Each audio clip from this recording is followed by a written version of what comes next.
Welcome to MustacheAndTheBeard.com, Two Grey Geeks. Changing the world, one post at a time. My name is Louis Matos. I am the Mustache.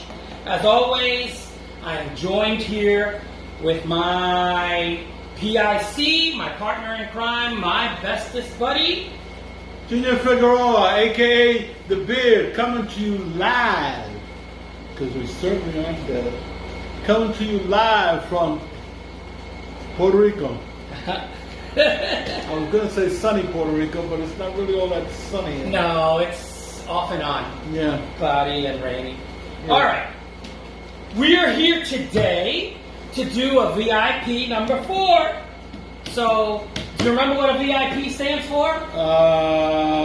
Victims Incorporated, please. Vintage Iconic Playhouse. Iconic Playhouse. Yeah, I knew that. Yeah. Vintage Iconic Playhouse. And this is perfect for the Playhouse. It's a movie serial that we'll be talking about today called Radar Men from the Moon, starring Commando Cody. Commando Cody. Sky Marshal of the Universe. Sky Marshal of the Universe. All right, so yeah, we're going to be doing a serial today, and it's, as usual, it's black and white. Yes.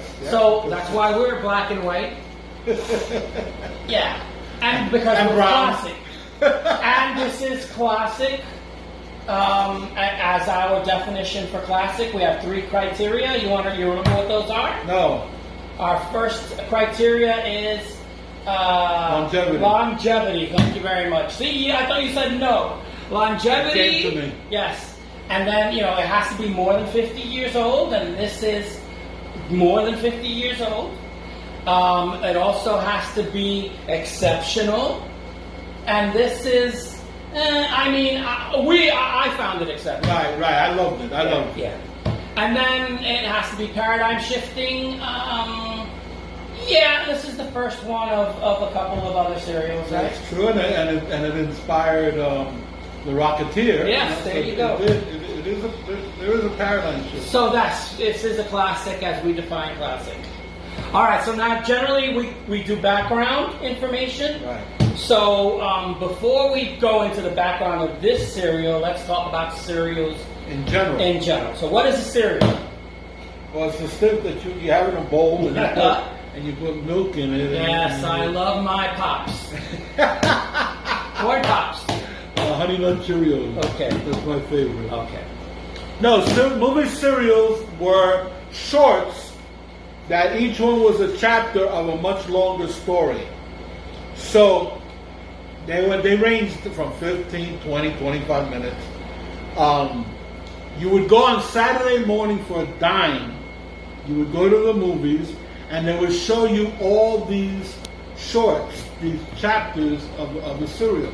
It could be Commando Cody, it could be Flash Gordon, Buck Rogers, Superman, Batman, Western, the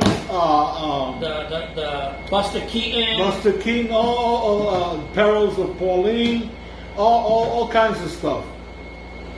And you would see one chapter, and then next Saturday you would have to come and pay for another 10 cents, another 10 cents, and see the next chapter, and the next chapter, and like that. And they were usually like 10, 12, 15 chapters long, depending upon the story.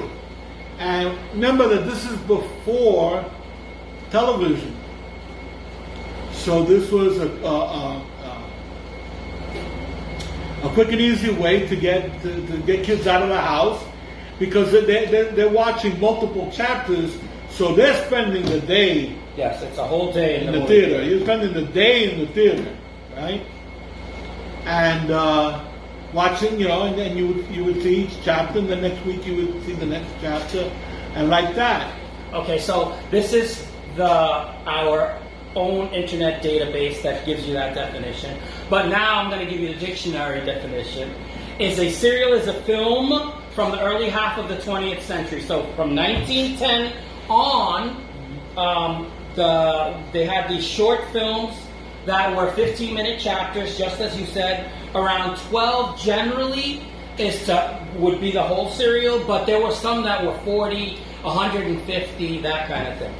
that would run on a weekly basis at a movie theater, along with 2 feature films, an animated cartoon, and a newsreel. So yes, you're talking about a whole day at the theater, and only 10 cents.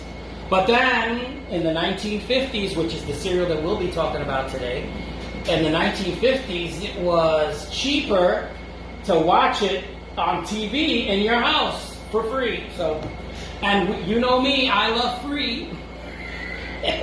All right, so each character. But these serials invented the cliffhanger, because they ended each chapter on a cliffhanger, and we're still getting those cliffhangers, because both Star Wars and Indiana Jones derived their inspiration was these movie serials. Yes, and the literal cliffhanger was the hero holding on.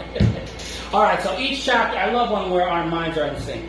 Each chapter would be shown for a week at a movie theater and ended with a cliffhanger in which the characters would find themselves in perilous situations with little chance for escape, and you would have to come back the following week to find the resolution of the cliffhanger. The serials covered many genres: crime fiction, espionage, comic book or comic strip characters, science fiction or jungle adventures, or westerns. There were even horror elements in there too. Yes, the Lone Ranger. You're talking about Junior G-Men for the espionage. Arsène Lupin was the French version of Sherlock Holmes before Sherlock Holmes. Jungle Adventures. There was Batman, Superman. Dick Tracy was another common.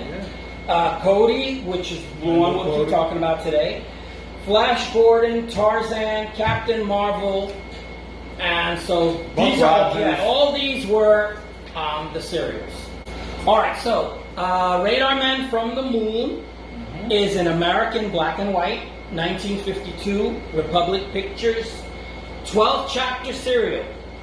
It is the first Commando Cody. It is directed by Fred C. Brannon, and a screenplay by Ronald Davidson, with special effects by the Lydecker brothers.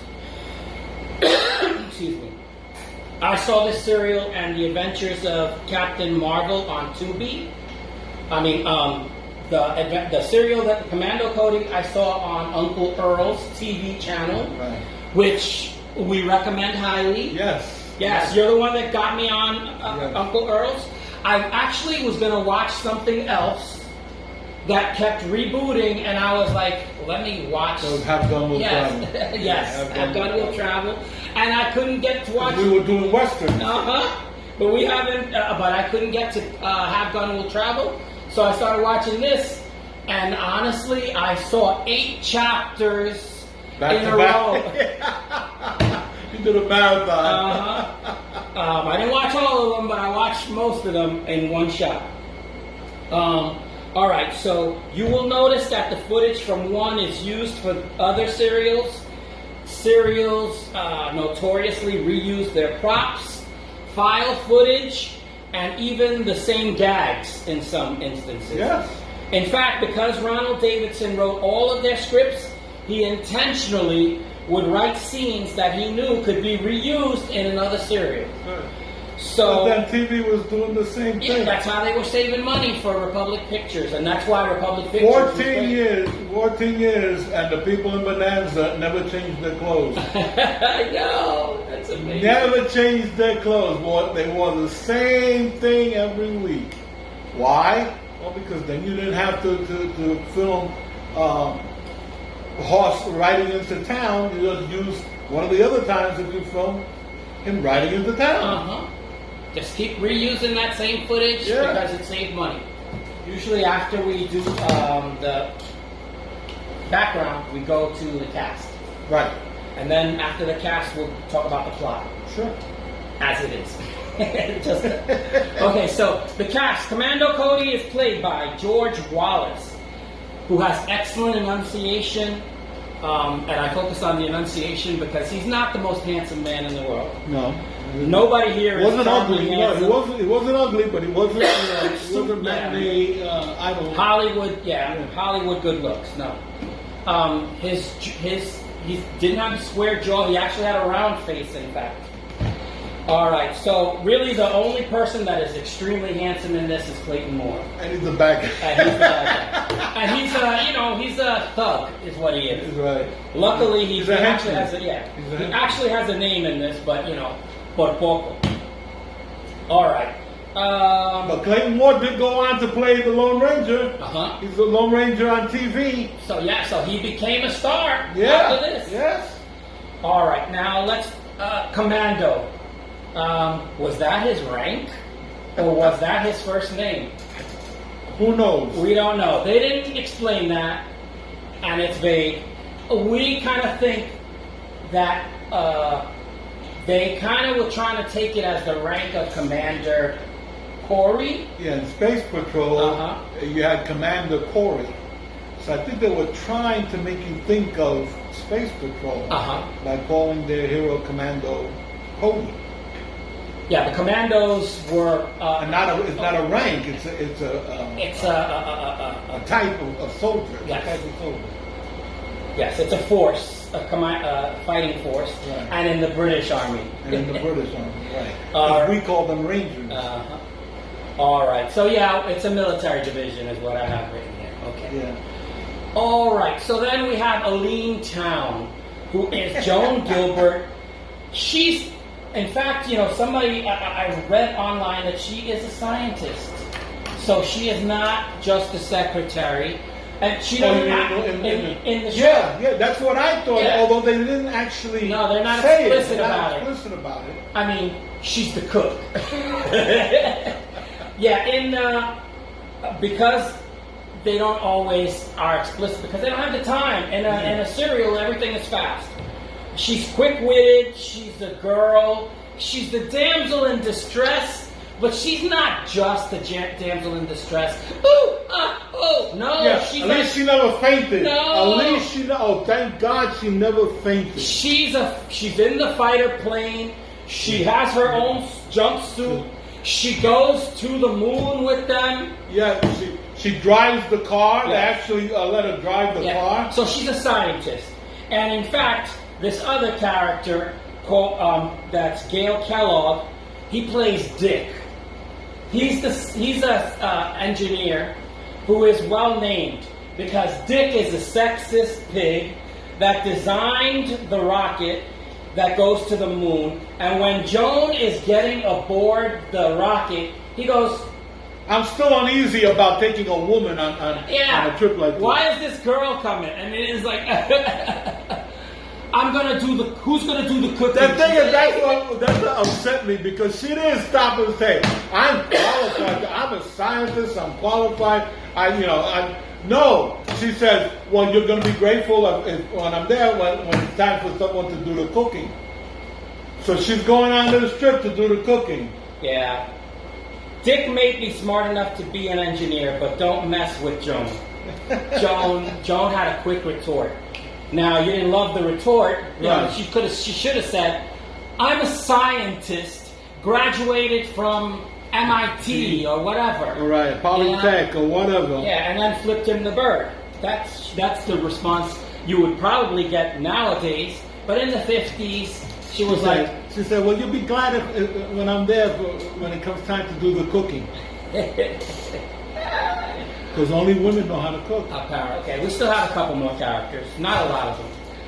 William Bakewell plays Ted. Okay. He's kind of Cody's partner. Yeah, he's the sidekick. Yeah. He's his buddy, his henchman. Ted gets in trouble. He's constantly getting his butt kicked. Yeah, they get into a fight. He's the one that always gets knocked out. Yeah. So yeah, he's the weak link. he's also the comic relief. The comic relief. All right. Then there's Krog. Is played by Peter Bracco, an alien from the moon who is on Earth, trying to get things prepared for the invasion. He's sneaky. He's surreptitious and incompetent. Yeah, I mean, you know, the big boss from the moon says, I need you to do X. And so he tells the henchmen, which are humans. Right. I need you to do X. And they go out and they don't do X. Okay. So yeah, Clayton Moore is Graber. And Bob Stevenson is Daly, who are human beings helping the lunar aliens. Why are they helping the aliens? We never know. We do know they're criminals. Uh-huh. Right? They're career criminals. Yeah. But what their motivation is. Yeah, they were bank robbers, so Right. we kind of assume that it has something to do with money. But yeah, that's an assumption. They are actually the most effective disruptors of the defense. I mean, because they're the ones that are given the lunar cannon, and they're the ones that, in the beginning, there's a montage of them destroying oil wells and factories, all sorts of things. Dams and bridges. Yes. And, you know. So yeah, even though we're going to call them incompetent because they mess up, but you know, they were the ones that were the most effective. They possess a lunarium-powered ray cannon to blow planes out of the sky, melt rock, and generally cause havoc. All right, so, and we mentioned the fact that these two guys were supporting actors at that point in time, and he's such a standout. Clayton Moore is such a standout that he becomes Roy. I was going to say Roy Rogers. Because the Lone Ranger TV show that lasted forever. Uh-huh. That was Clayton Moore. And it started off as a serial as well. Yeah. All right. So then we're going to talk about Roy Barcroft is Reddick, the ruler of the moon. He's a character actor, veteran. Yeah, veteran of tens of villain roles. Who played villains in 300 Republic movies and westerns. Yes. Leonard Maltin called him. Leonard Maltin was I don't know if he still is alive, but he was a reviewer. Film historian. And so he called him Republic Films #1 bad guy / villain. So yes, you're talking about a character actor that made a lot of movies. Yeah. All of our actors and characters, and so now we come to the plot, which usually you take care of. Okay. Let me just state at first, movie serials aren't heavy on plot, despite the fact that they're so long, you know, that strung together.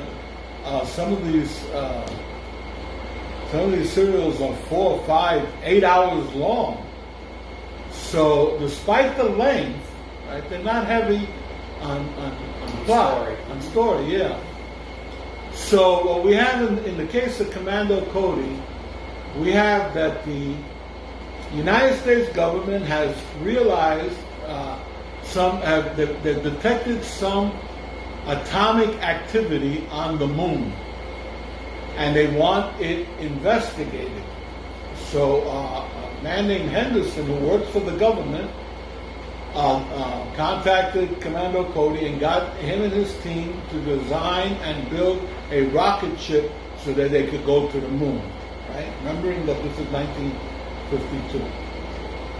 So when we come into the story, the rocket ship is built, they're ready to test it, they're ready to go to the moon, and at the same time there are these series of disasters occurring, sabotage, oil fields, dams, bridges, power stations, they're all being blown up. They don't know why, right? But it's an act of terror.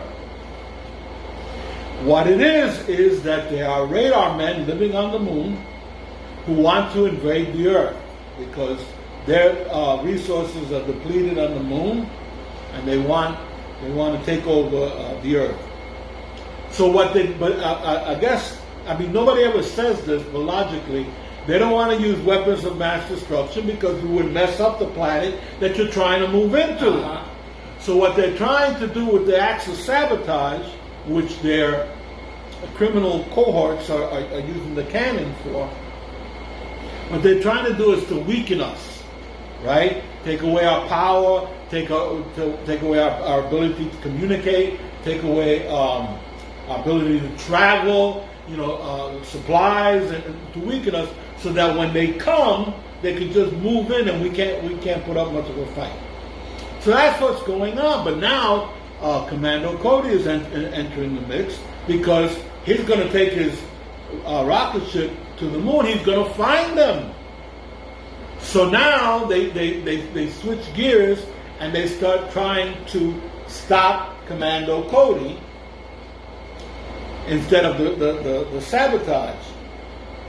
Meanwhile, Cody does make it to the moon, and he does find out about the invasion. So now we're alerted. We're trying to gear up for a fight against the aliens, and we're trying to get our hands on their technology so that we stand a fighting chance. Meanwhile, they're trying to stop us and stop Commando Cody. And so chapter after chapter it's one scheme after another to either stop Cody or for Cody to find out something about the aliens until the end. Yeah, and our secret weapon is Commando Cody now has his own suit. Right. That he's a rocket. He invented a flying suit, and he can fly through the air. That's the secret weapon. So, and like in every serial, by the last chapter, all the questions have been answered. All the plot threads have been taken care of. The bad guys get theirs in some way, and the hero has made the world safe for Mom, Apple Pie, and the flag. So basically, that's the plot for Radar Men from the Moon.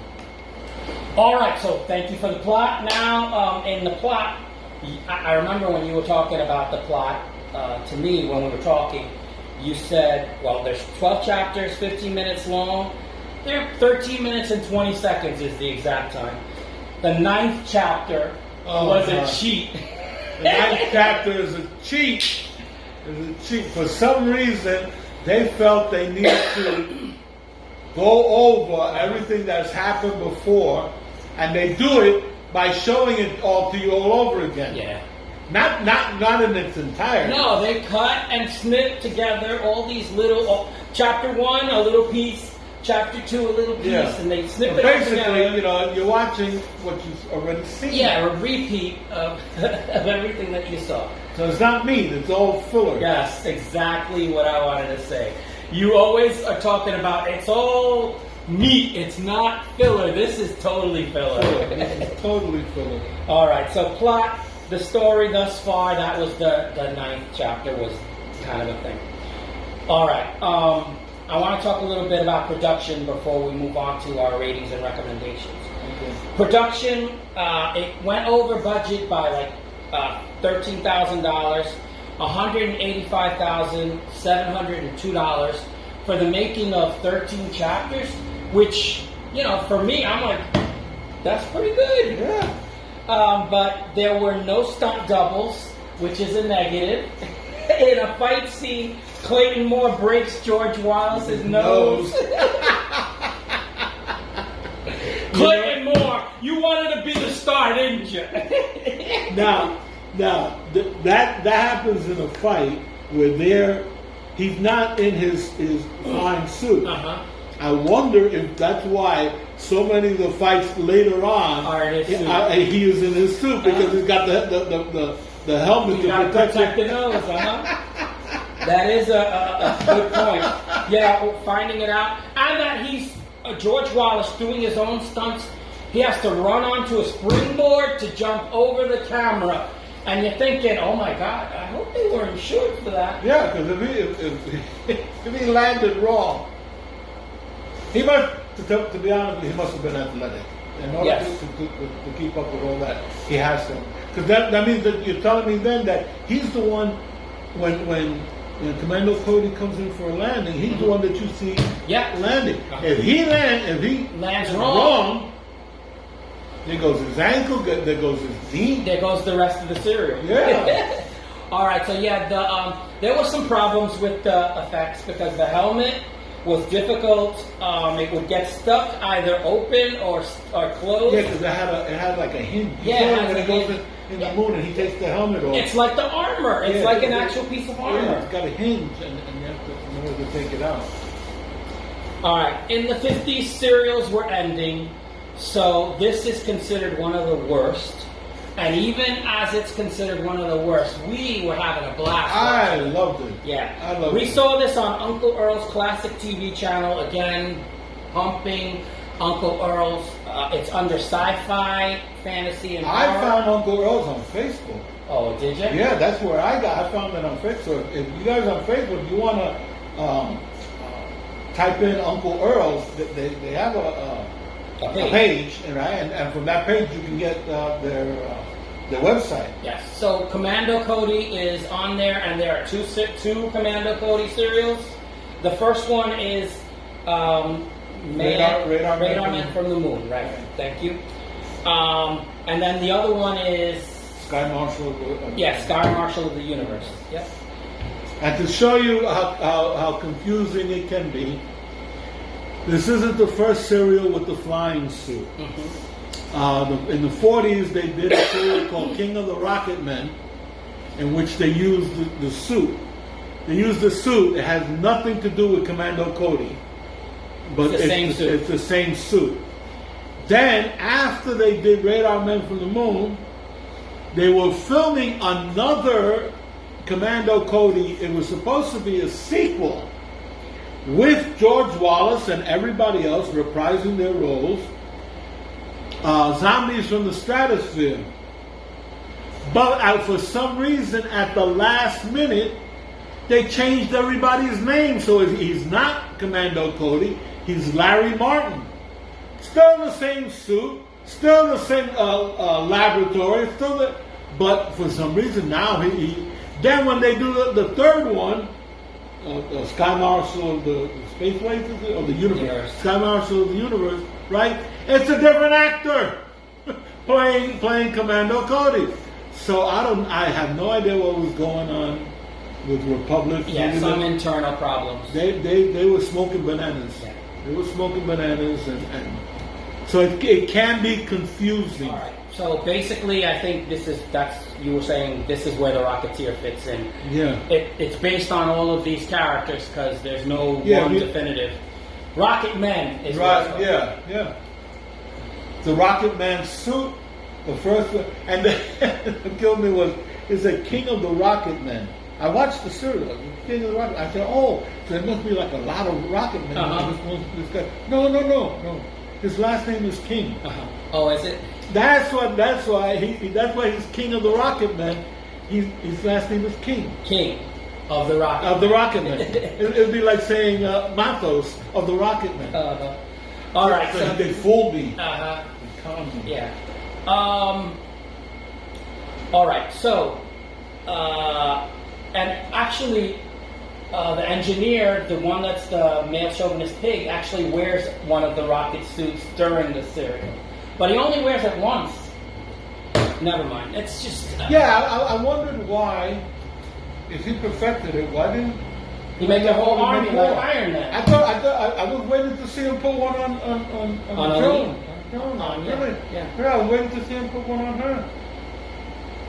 That would have been interesting. I guess when we write ours, we gotta make a whole. Well, because in those days, there was more female sidekicks than there were kid sidekicks. I mean, look at Flash Gordon had Dale Arden, Buck Rogers had Wilma Deering, right? The Shadow had Marvel Lane, right? Bullet Man had Bullet Girl, Hawkman had Hawk Girl. There was more female sidekicks than there were those kid sidekicks. So I was waiting to see him put a suit on Joan. All right. In this serial, they walk on the moon without breathing apparatus. Well, he's got his helmet on. I mean, is that supposed to count? I don't know. I just, as if the moon has a breathable atmosphere. I don't know. I really don't. They talk about that because he says that the Reddit tells Cody that the atmosphere has gotten so thin that they cannot go outside without breathing apparatus. What atmosphere on the moon? I don't know. What atmosphere? Well, I think that's why that they call it one of the worst, because it's not scientifically accurate At all. But who cares? I mean, honestly. As TV became popular, serials lost their ability to captivate. I mean, why go to the theater every week if you can watch shows on TV for free? And basically the same thing. Yeah, and so therefore, that's where you got Lost in Space. Then afterwards came, Star Trek. Listen, that's where we get all that good stuff. Let's move on to recommendations and ratings, or ratings and recommendations. Okay. You want to go first? All right. Go ahead. I recommend Commando Cody. I really had fun watching it. I love those flying scenes. I love that whole rocket suit thing. Basically his helmet looks like the original Iron Man. When Iron Man his first suit of armor. It was scientifically inaccurate. I was willing to forgive it. Right? 15 years before we reached the moon. So it was a little chauvinistic. That bothered me, but Joan was a good character, and she was well played. I have to admit that the actors pulled it off. I mean, this could have become so easily cheesy if the actors had overplayed their parts. But Cody does not, and he went on from this to acclaim on theater, theater acclaim. What's his name? Graber, Clayton Moore, goes on to do the Lone Ranger. Peter Bracco. Peter Bracco, right? Oh my God, does he have a career, including Star Trek. Okay, You mentioned it. yeah. And I saw it. So Yeah, these people were actors. these people were actors, and they weren't treating it like if it was beneath them. So while the serial may seem to be like kid stuff, they weren't treating it like kid stuff. They were treating it serious, and it shows. So I really liked it. I had a lot of fun watching it. I recommend it, and on our scale of Grey Geeks. I'd give it 4. And my main complaint, my biggest chauvinism. No, it's the Chapter 9. Oh yeah, that's right. I remember. The Yeah. repeat. Complaining about the Yeah. It's funny. This should tell you all. I went on Uncle Earl's to watch Have Gun Will Travel. I can't get Have Gun Will Travel to load, so I go to one serial that didn't load. I go to Commando Cody, and it loads fine. 8 episodes later, I'm like, I didn't even come to watch this, but I love it. And we got on the phone talking, and I said, you got to watch this. And he goes, yeah, I think I remember that. Yeah. I see that. So you fall in love with it. Listen, is it the greatest serial? No, because Adventures of Captain Marvel, you asked me you should check that one out. And I checked it out, and I loved it. It's also Republic Pictures. Right. But I absolutely love it because the female in that, there's no chauvinism in that. She kicks ass. Betty. Yeah, so Betty. 4 Grey Geeks, that is my recommendation. I loved it. You should check it out. Again, Check it out. Uncle Earl's Classic TV. Check it out. And then Adventures of Captain Marvel. We're going to talk about it next month, too. Yeah, All that's sit there murders. with popcorn. Sit there with popcorn. That's what- it's an old-fashioned enjoyment. You Yes. know, back when we used to watch movies just to get lost in Yes, them. put your troubles away. Shut off your mind because you don't need it for this sci-fi. And laugh all you want. Uh-huh. So we come to the part of the show where we usually get to, and we're getting close to the end, and usually I ask you for some kind of wise missive, and sometimes you choose to be a wise ass. I don't have a wise missive, but I got a joke. Okay, You want me to go ahead, tell tell a the joke. Go ahead. Okay. There's your time to be a wise ass. Okay. There are these two guys, lifelong friends, Earl and Luke, right? But I mean lifelong. They were crib buddies together, right? Went to school together, best friends for life. Earl was black, Luke was white, and their whole lives they spent arguing, debating whether Jesus Christ was white or black. With Earl, of course, saying that he was black, and Luke saying that he was white, and they kept debating and debating. Good-natured debating. It never turned into a bad argument or anything, but they had fun debating it. Well, wouldn't you know? And you're a master debater, so. It's better than being a masturbator. So wouldn't you know that Earl and Luke both died on the same day? Wow. And they go to heaven, and at the pearly gates, they're greeted by St. Peter, and the first thing they say is, to answer this question for us, solve this debate, this argument that we've been having for decades. Jesus Christ, is he white or is he black? And at that instant, Jesus Christ comes out the gates and he says, "Hola, ¿cómo están?" ¡Huepa! ¡Huepa! Suckers! He's Puerto Rican. Jesus!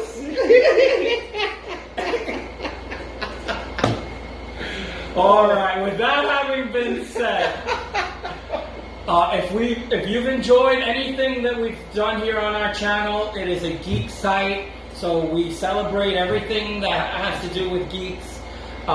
We've just finished our Westerns High June month, and we will go on to August Murders. Right. So when is soon. the 29th, right? Yeah. Anyway, so yeah, we didn't want to date our video. So in any case, just to let you know, if you've liked what we've done, please press the like button. If you feel like there's something that you could follow and have a good time with, please subscribe. We welcome all new subscribers, and please comment. We like our audience to be interactive. You know, whether it's good or bad, we have no problem as long as you're respectful. Suggestions, you have suggestions, and we listen to the suggestions. A lot of the stuff that we have done has been that people have asked us to do it, or asked why didn't we include that? Yeah, we're closing in on our fourth year. The birds, Yes, the birds. We left out the birds from the list, Uh-huh. and somebody said, "Why didn't you include the birds?" And so we did a whole video on the birds. Yes, and may he rest in peace. May he rest in peace. Yeah, his birthday was just last week. Really? Yes. Oh. Yeah. So anyway, just wanted to let you know all that stuff. And so I don't have anything else to say. Do you have anything else to say? Nope. So with that having been said, I say my name is Louis Matos. I am the Mustache. I'm Junior Figueroa. I beat the beard. We say see you later. Hasta la vista. Take it easy. Peace.